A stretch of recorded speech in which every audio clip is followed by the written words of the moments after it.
वैसे तो स्त्रियों का ज़्यादा सोचना समाज की परंपराओं के लिए हानिकारक है, लेकिन अगर कोई पैदाइशी उत्सुक हो तो आखिर कहाँ तक रोका जा सकता है।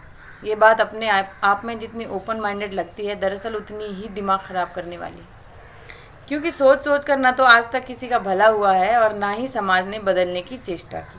खैर, ये तो रही प्रस्तावना, जो हर सामाजिक विषय को शुरू करने से पहले देनी आवश्यक है।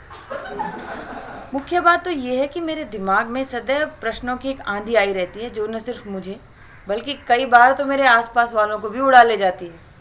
और आज का विषय तो इतना अड़ियल है कि करीब 15 सालों से हर माह मुझे सताता है। जी हाँ, मैं बात कर रही हूँ लाली देवी, जिसे लोग माहवारी, मासिक धर्म और अंग्रेजी में पीरियड भी कहते हैं।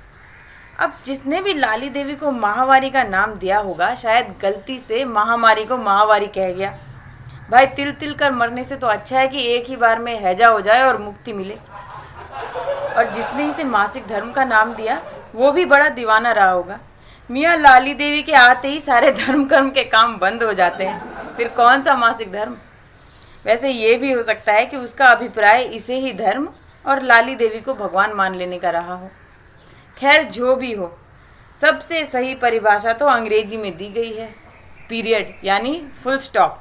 इसके आते ही सारे काम धाम में फुल स्टॉप लग जाता है, कुछ करने का मन नहीं होता। भगवान कसम।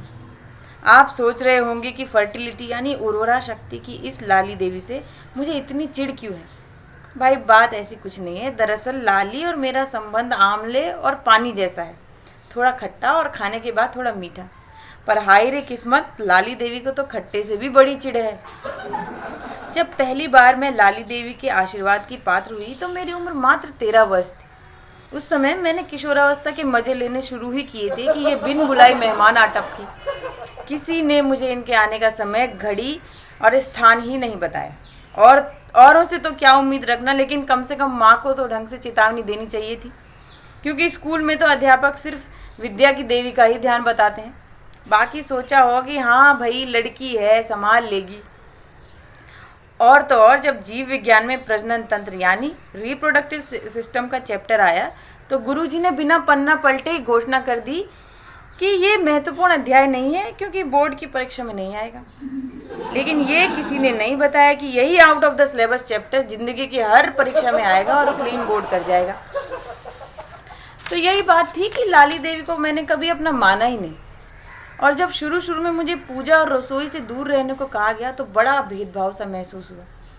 लेकिन उसके पीछे छुपे हुए आनंद से तब मेरा पाला पड़ा जब मैं एक ही जगह बैठी रहती और सुबह से रात तक मुझे वहीं बैठे बैठे खाना, पानी, चाय, फल फ्रूट सब मिल जाते, मानो मैं ही देवी हूँ और घर वाले टाइम टू टाइम आकर मुझे भोग चढ़ा रहे। और तो और, इस दौरान अगर कोई मेहमान आ टपकता और घर पर सिर्फ मैं ही होती तो पड़ोस की कुसुम दीदी खुद ही आकर मेहमानों के लिए चाय पानी का इंतजाम कर दिया करती।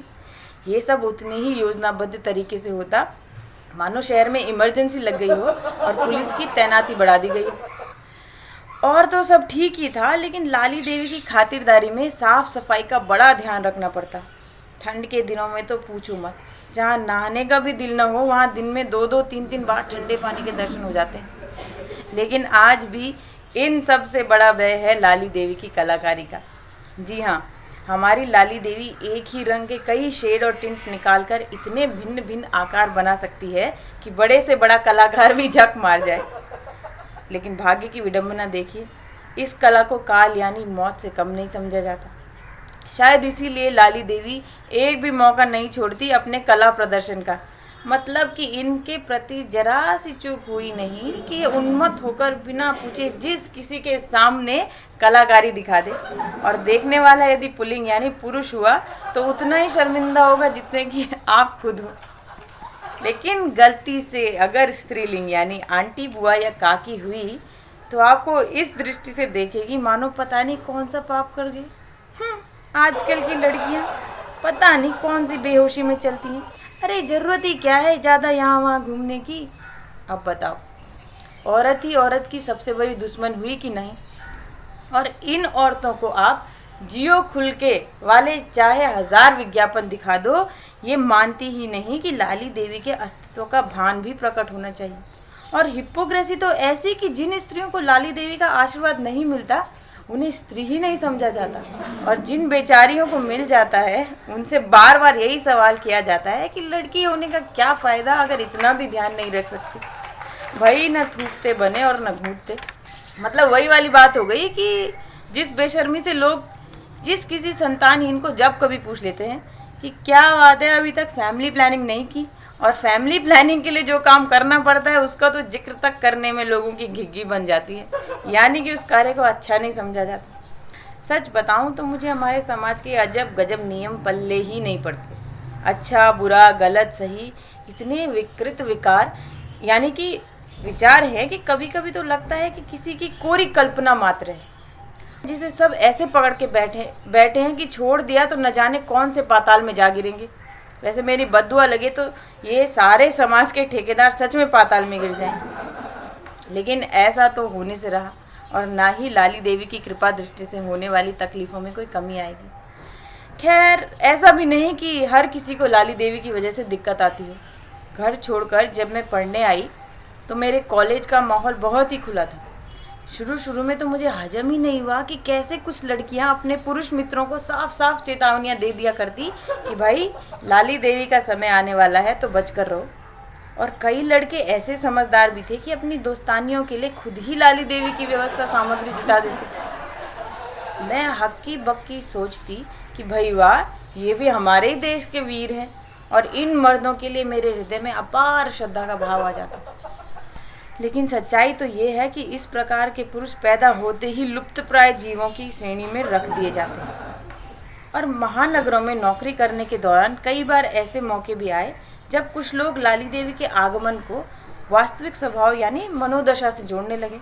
उदाहरण के लिए एक किस्सा यूँ हुआ कि ऑफिस में किसी काम को लेकर मेरी एक महिला मित्र भड़क उठी, और जिस पर भड़की वो पुरुष जाति का प्राणी था। वो पुरुष टीनेज से अब तक कई दोस्तानियां रख चुका था, इसलिए उसे लाली देवी के प्रकोप का भली भांति से ज्ञान था। लेकिन आज न जाने उसके कौन से ग्रह खराब थे कि उसने तड़ से मेरी महिला मित्र से कह दिया, ऐसे क्यों भड़क रही हो, लाली देवी आई है क्या? अब लाली देवी आई थी या नहीं, लेकिन उसकी इस टिप्पणी के बाद तो मेरी महिला मित्र पर सचमुच की देवी आ गई, और उसने नारीवाद से लेके पुरुषों के प्राचीन काल से चले आ रहे इतिहास के पन्ने फाड़कर उस पुरुष प्राणी पर मार दिए। अब आप लोग सोच रहे होंगे कि मुझे बेचारे पुरुष का साथ देना चाहिए, क्योंकि बेचारा और कुछ नहीं बस अपना अनुभव ही तो बता रहा था। लेकिन मैं ऐसा रत्ती भर नहीं करूँगी, क्योंकि माना कि लाली देवी से मुझे रुसवा है, परंतु है तो वो मेरे अस्तित्व का ही एक हिस्सा। और अगर एक स्त्री अपने स्त्रीत्व का सम्मान नहीं करेगी तो भला पुरुषों का क्या भरोसा। वैसे भी बहुत कम महिलाएं होती हैं जो महिलाओं की मित्र होती हैं।